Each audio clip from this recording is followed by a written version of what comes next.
Hey, what's up everyone? My name is Walter. I'm not new to YouTube, but this is a brand new channel, so let's get started with some Reddit bullshit. Today we're going to be talking about red flags. Yes, those things you identify as you start to get to know someone better that tell you maybe they're not as okay as you initially thought. You might even identify some of these traits within yourself, but these are still just opinions, so don't take it too seriously. Reddit doesn't have a collective doctorate or anything. Let's just get started with Ask Reddit, biggest red flags. Okay, so I'm sure this was already covered enough, so I'm going to skip the first page and start on the second one. Hopefully that doesn't mean the answers down here just suck. Let's go. Their word choice. People who refer to women as bitches, men as dicks, or anyone by a derogatory term pertaining to them. If we're already friends and they use it jokingly / not meaningfully, that's different, but people complaining about my bitch of an ex are almost always people I don't want to hang out with. Hopefully we see more of this. You might not know, but I've covered nice guys possibly more than anyone else on YouTube, and the most common thing is talking about their crazy ex. Usually very early into talking too. Also, anyone who casually refers to women as females. Oh god, yes, they sound like incels. Sometimes it's okay in a scientific setting, but 97% of the time people use it, it's just creepy and weird.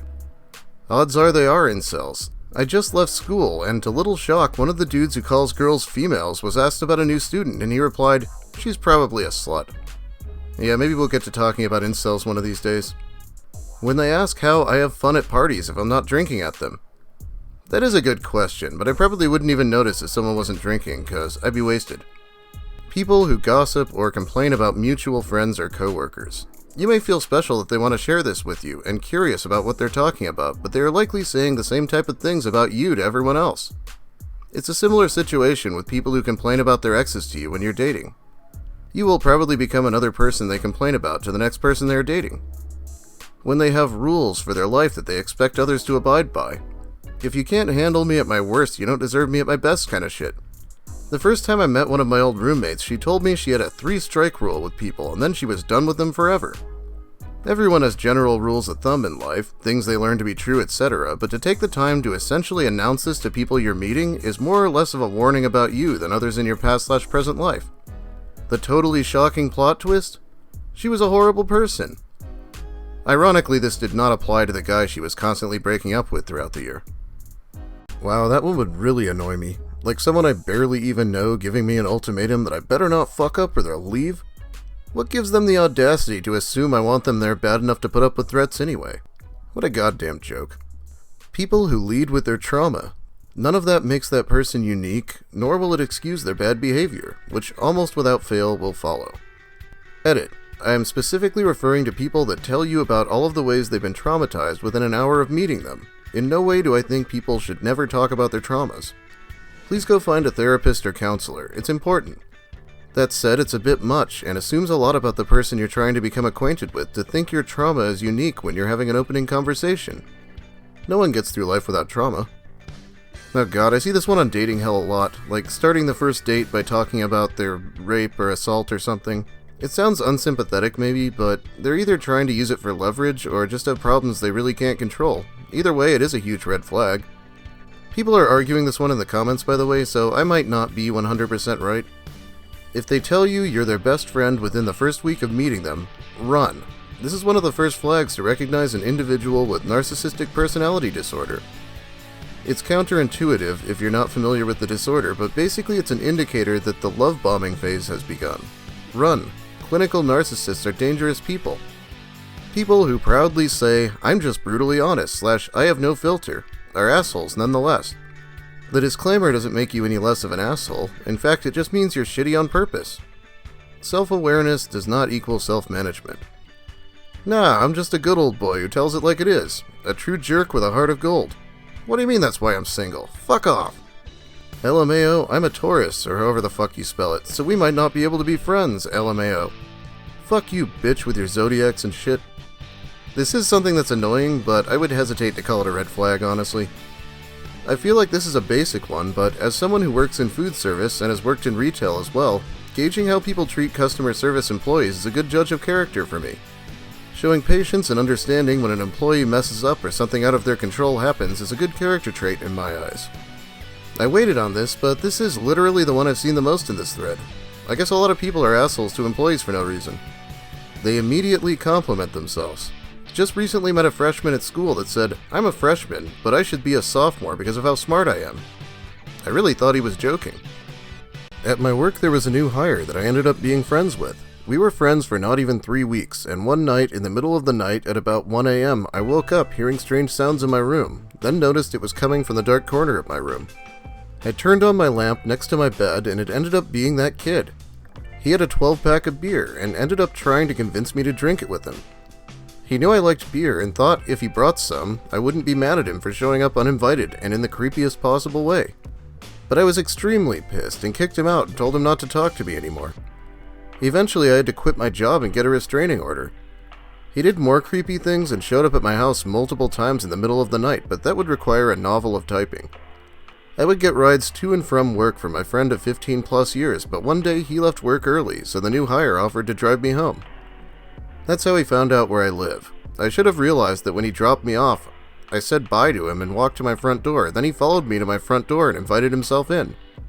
That was a red flag right there, but I gave him the benefit of the doubt, which was a mistake. Yeah, it might be a bit of a red flag, but I don't think there was any way to assume he was going to be that insane. I would totally narrate that story if she posted it, by the way. When they immediately start telling you how many people they have hooked up with. Never a good first date topic, but some people believe it's absolutely necessary, especially with people that have hooked up with a lot of people. Also being glued to your phone. Can't stand that. Yeah, I'm a little lost on the whole talking about how many partners you've had thing. No one gives a shit, people. Except for St. Elliot, I guess. He'd probably cry all night about it. The biggest thing when meeting new people, for me, is to go with my gut. If it looks like there's nothing behind their eyes, there probably isn't. If they seem like they're faking being a nice person, they probably are. Most people can't keep up a fake facade totally. The clues will be there. Your gut is probably right when it comes to meeting someone new. This is funny because incels always get indignant like, oh what, she can read my mind and tell I'm a misogynist? No, I think it's more subtle signs like this person is saying that something just isn't right.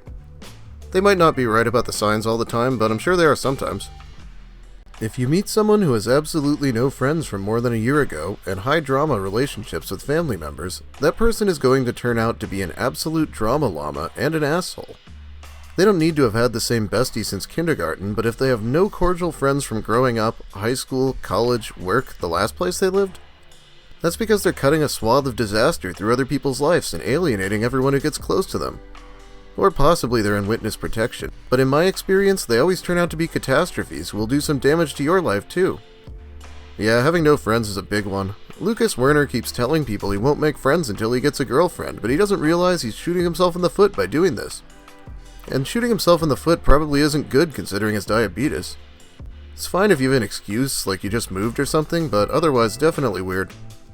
If they try to convince you to join an MLM, fucking right. When they invite you to stuff or want to have you around but don't care as soon as you're present, and the shit you have to hear when you're not following their friendly requests. Yeah, they'd have a rough time getting me to go anywhere. Everyone in my life abandons me eventually. That's about as red flaggy as it gets because there's likely a very good reason for people not sticking around.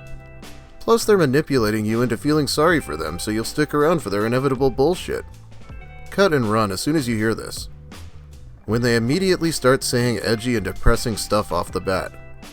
People who constantly refer to other people as idiots. Their coworkers are idiots, their supervisors are idiots, the people in their field with 30 years more of experience than they have are idiots who don't know anything.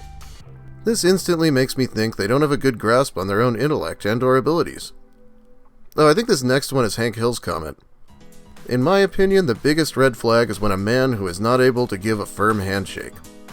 Of course, this does not include women, as they are not supposed to have strong handshakes. A handshake originated from men representing peace through showing that their sword hand is empty. A man who can't give a good handshake is definitely a red flag for me. I especially like this because earlier there was someone saying it's a red flag if their handshake is too firm. So now we can see why no one is ever exactly sure what the other person wants from a handshake, and the whole thing is just kinda weird. Well, shoot for somewhere in the middle, I guess. Okay, I lied a little about the treating employees badly being the most common one. If you go down to controversial, it's just hundreds of left-wing people saying MAGA hats, and hundreds of right-wing people replying saying communist flags. But they're all really unfunny, and we don't want to read that crap on this channel, right?